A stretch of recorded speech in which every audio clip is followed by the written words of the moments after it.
As a spiritual being, perhaps the most difficult thing to remember has been purpose.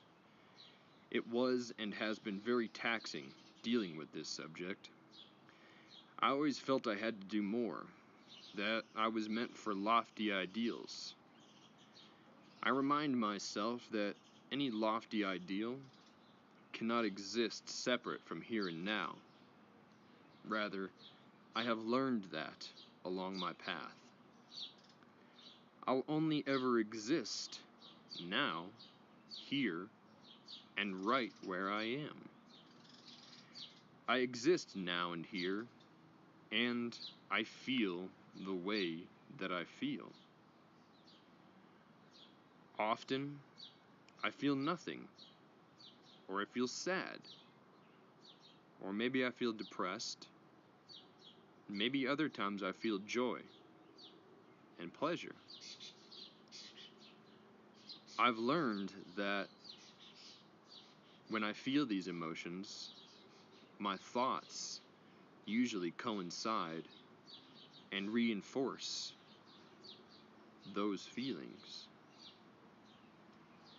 Therefore, the epiphany comes to me that I am creating my own reality, whether it be heaven or hell. If I feel sad and angry and depressed, then in this way I am creating my own hell. And if I think happy thoughts and I feel joy and I feel pleasure and I feel bliss, then in this way I am creating heaven. If I have the ability to create my own hell, then I certainly have the ability to feel joy, think happy thoughts, and experience bliss or heaven. So it stands to reason that what I think creates my reality. It also stands to reason that I have utmost control over the thinking and feeling body. Because I can feel hell and depression while others simultaneously experience joy and bliss, or vice versa, it is a testament to how I am not subjugate to an external force creating a reality for me. I have learned that I have free will to think, accept, reject, and feel as I please. I've come to this physical time-space reality to create reality, to create joy. And indeed, this is what I did in the beginning. So why is it different when I feel sadness or depression? The only answer that I can come to think of is that I must have and I must be allowing myself to condition myself to duality. Through my meditations and through direct revelation, I have learned that God is not a separate entity, and that the closest semblance of God that I can find in this world is when I look within, when I think inspiring and joyful thoughts, and when I feel happy and joyous. Thus, the closest semblance to God I find is within me, indeed is me, when I stand in my rightful place as the I am. So, I return again to purpose. I set out an ideal that says, one day I will become that. And in doing so, I set myself up to think, well, because I'm not there yet, I must be inadequate, or I must be lacking, or, at the very base of it, that the future is some far-off distant place. And in thus doing, I leave the present moment. And because I do this, I feel disconnected. I feel sadness, and even at times, depression.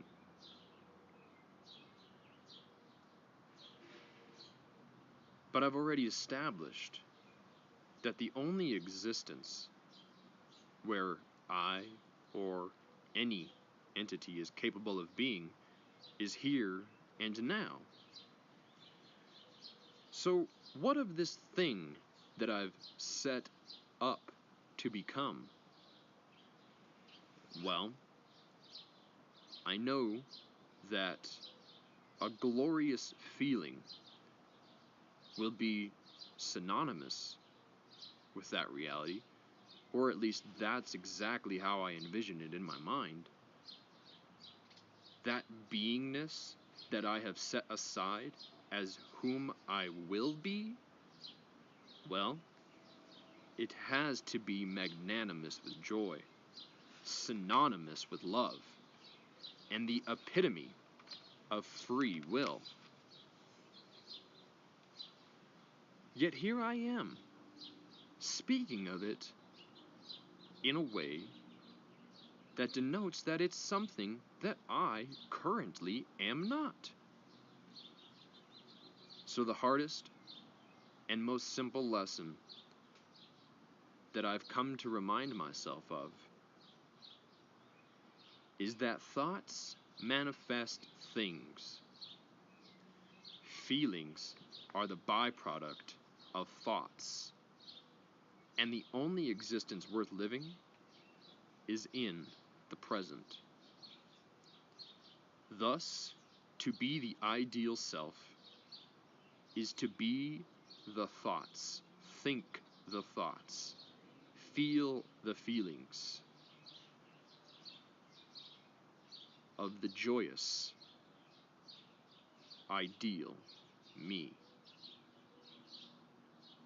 Thus, it has become a life practice. Here and now, I remember that duality is an illusion, and that there is never going to be a future in which I become that which I already am. Rather, here in this present moment, I am the ideal me.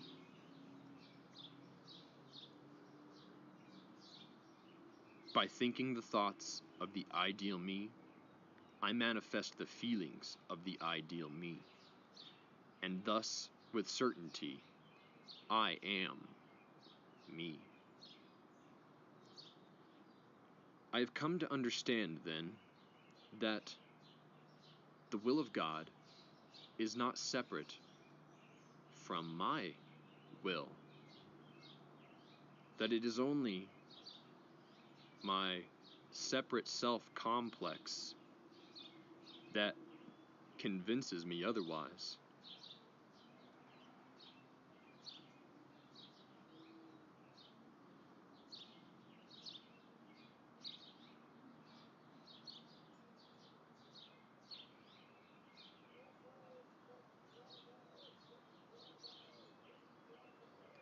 God's only desire for every single one of us, for me here and now, is to feel joy and to feel bliss, as He is joy, as He is bliss, as it, the I am source,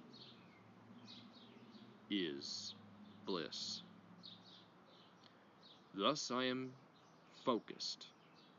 Thus I am determined to manifest the thoughts and to manifest the feelings of that which I already am.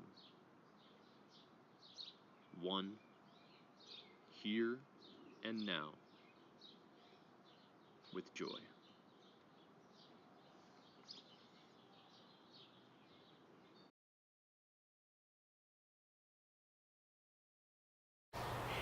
Chapter 3. We left this village for Ashma, a smaller one, about 90 miles distant. Emil assigned 2 younger men to accompany us. These men, fine, erect specimens of the Hindu type, were to have charge of the entire expedition. The perfect ease and poise with which they accomplished their task surpassed any of our former experiences. For convenience of identification, I'm calling these 2 men Ch.3 and Ch.3. Emil was the one that received us and looked after our welfare at the village from which we took our departure. We had had many more years' experience than the others. He had had many more years' experience than the others. Ch.3 was the executive head of the expedition, while Ch.3 was his assistant and saw that all orders were carried out. Emil sent us away with a few remarks, in which he said, "You are about to start on your expedition with these 2 men, Ch.3 and Ch.3, to accompany you. As you travel, it will take about 5 days to journey to your next important stopping place, about 90 miles distant. I will tarry here for a time, because it will not be necessary for me to consume that time to cover the distance, but I will be there to greet you.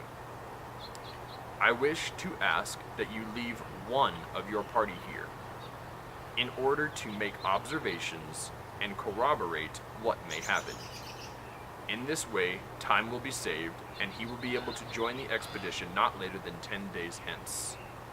We simply ask him to watch and report what he sees."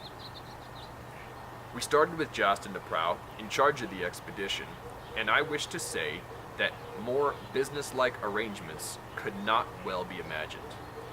Every detail was complete and swung into line with the rhythm of precision of music. This harmony was maintained throughout the entire expedition, which lasted 3.5 years. I wish here to add my impressions of Ch.3 and Ch.3. Ch.3 was a fine, upstanding Hindu kind, efficient, with no bluff or bluster. Every order he gave was almost in a monotone and executed with precision and snap that caused us to wonder. From the very outset, we could see a fineness of character that caused much comment. Ch.3, a wonderful character, was here, there, and everywhere, always cool, collected, and a marvel of efficiency. There was always the same calm, accompanied by quiet precision of movement, with wonderful power to think and execute. This was so marked that every member of our expedition commented upon it. Our chief remarked, "Those fellows are wonderful. It is a relief to find people who can think and execute." We arrived at the appointed village about 4 o'clock of the 5th day, and there was Emil to greet us, as he had agreed. Can you imagine our amazement? We were quite certain we had come by the only traveled route, and by the swiftest mode of locomotion in that country, except as the couriers go. They travel in relays, and go night and day. Here was a man well advanced in years, as we thought, and one we felt would in no wise be able to negotiate a journey of 90 miles in less time than it required us to do the same. Yet, here he was. Of course, we all tried to ask questions at once, and were eager to hear. These were his words. "I said when you departed that I would be here to greet you. I am here. I wish to call your attention more fully to the fact that man, in his right domain, is limitless, knows no limit of time or space. Man, woman, when he knows himself, is not obliged to toil wearily along for 5 days to accomplish 90 miles. Man, woman, in his right estate can accomplish any distance. It matters not the magnitude. Instantly. A moment ago, I was in the village from which you departed 5 days ago, where you saw as my body still reposes there. What you saw as my body still reposes there. Your associate, whom you left in that village, will tell you that. Until a few moments ago, before 4 o'clock, I conversed with him, stating that I would go to greet you as you would arrive here about this hour. What you saw as my body is still there, and your associate still beholds it, although it is at present inactive. This was done simply to show you that we are able to leave our bodies and greet you at any appointed place, at any specified time. The two who accompanied you could have accomplished the journey as I have. In this way, you will more readily realize that we are only ordinary humans of the same source as you, that there is no mystery but that we have developed the powers given all by the Father, the great, omnipotent One, more fully than you have. My body will remain where it is until night. Then I will bring it here, and your associate will proceed on his way here as you did, arriving in due time. After a day's rest, we will journey to a small village, 1 day off, where we will tarry 1 night, then return here and meet your associate to see what his report will be. We will assemble this evening in the lodge. In the meantime, farewell. In the evening, after we had assembled, Emil, without opening the door, suddenly appeared in our midst and said, "You have seen me appear in this room, as you would say, by magic. Let me say there is no magic about it. Here is a simple experiment which you can behold. You can see this. Consequently, you will believe. Kindly gather around so that you can see. We have a small glass of water, which one of your number has just brought from the spring. You see that a minute particle of ice is formed in the very center of the water. You see it gather to itself, particle by particle, more ice, until now the whole of the water in the glass is frozen. What has happened? I held the central atoms of the water in the universal until they became formed. Or, in other words, I lowered their vibration until they became ice, and all the other particles formed around them until the whole has become ice.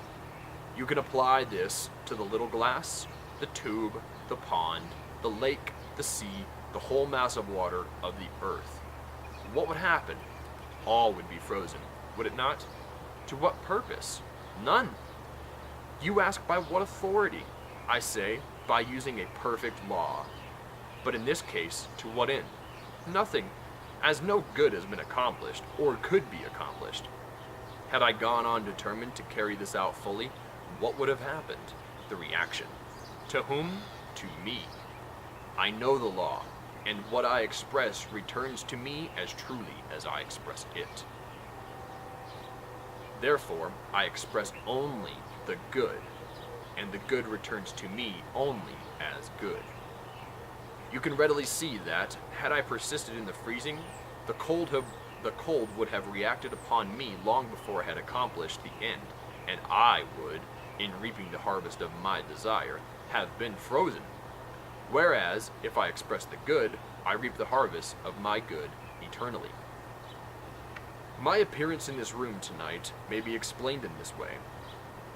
In the little room where you left me, I held my body in the universal by raising its vibrations, and I returned it to the universal, or as we say, returning it to the universal where all substance exists. Then, through my I am, my Christ consciousness, I held my body in my mind until its vibrations were lowered, and it took me from right here in this room, and you could see it. Wherein is there any mystery? Am I not using the power, or the law, given me by the Father through the beloved Son? Is not this Son you and I and all mankind? Wherein lies the mystery? There is none. Consider the faith represented by the mustard seed. It comes to us from the universal, through the Christ within, which has already been born within us all. As a minute speck, it enters through the Christ, or superconscious mind, the place of receptivity within ourselves. Then it must be carried to the mount, or highest within ourselves, the very top of the head. It is held there. We must then allow the Holy Spirit to descend. Now comes the admonition. Thou shalt love the Lord thy God with all thy heart, with all thy soul, with all thy strength, and with all thy mind. Think. Does the meaning come? Here, heart, soul, strength, mind. Is there anything to do at this point but to turn it all over to God, the Holy Spirit, the whole I, Spirit in action? This Holy Spirit comes in many ways, perhaps as tiny entities, tapping and seeking admittance. We must accept and allow this Holy Spirit to come in and unite with the minute point of light or seed of knowing, and revolve around it and adhere to it, just as you saw the particles of ice adhere to the central particle. It will grow and inform particle by particle, circle by circle, just as the ice multiply and express that seed of knowing until you are able to say to the mountain of difficulties, be thou removed and cast into the sea, and it will be done. Call this fourth dimension, or what you wish. We call it God in expression, through the Christ in us. It is in this way the Christ was born. Mary, the great mother, perceived the ideal. The ideal was held in mind, then conceived in the soil of her soul, held for a time there, then brought forth or born as the perfect Christ child, the firstborn, the only begotten, the Son of God. He was nourished and protected, given the very best of the mother, watched over and cherished until he grew from childhood into manhood. It is thus the Christ comes to all of us. First, as an ideal, planted in the soil of our soul, the central part, where God is, held in the mind as the perfect ideal, then brought forth or born as the perfect child, the Christ consciousness. You who have seen what has been accomplished here, doubt your own eyes, and I do not blame you. I get the thought of hypnotism from the minds of some. My brothers and sisters, is there one here who feels that he does not have the power to exercise every God-given faculty that has ever been brought forth tonight? Do you think for a moment that I am in any way controlling your thought or vision? Do you think that I could, if I would, cast a hypnotic spell over any or all of you? For did you not all see? Is it not recorded in your own great book that Jesus entered a room with the doors closed? He just came in as I have done. Do you think for a moment that Jesus, the great master and teacher, needed in any way to hypnotize? He used his own God-given power as I have done tonight. Let me say that I have done nothing but what each one of you can do. Not only you, but every child that is or ever has been born into this world or universe has the same power to do just what you have seen accomplished this night. I wish to get this clearly before your minds. Let me also say that you are individuals, that you are not that you are not personalities, that you are free wills, not automatons.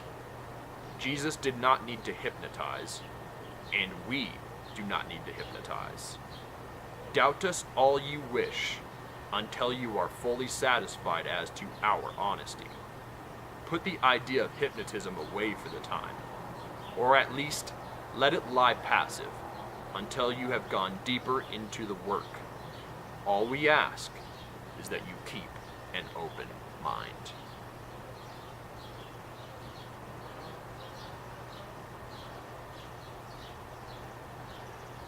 Alright, y'all, so I've got about 2 minutes left, and I'm just going to wrap this video up by saying exactly what Emil just expressed to the travelers.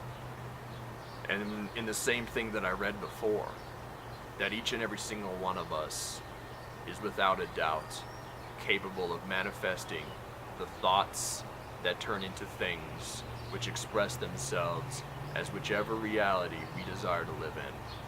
Whatever form, whatever experience, whatever night, whatever day we wish to occupy, we are the creators that possess the ability to create any and all things. Indeed, it's why you're here. Indeed, it's why you occupy a body, because you had the thought to do so, and that manifested into a thing. Go forth, be with God, as thou hast no other reality that thou might occupy. For the here and the now, that is what we call God. The air you breathe, it is what we call God. The ground upon which you walk, it is upon the firmament which we call God. The universal life force particle that animates your body, it is part and parcel of what we call God. The time-space reality that is constructing and upholding all universes, galaxies, and solar systems, it is what we call God.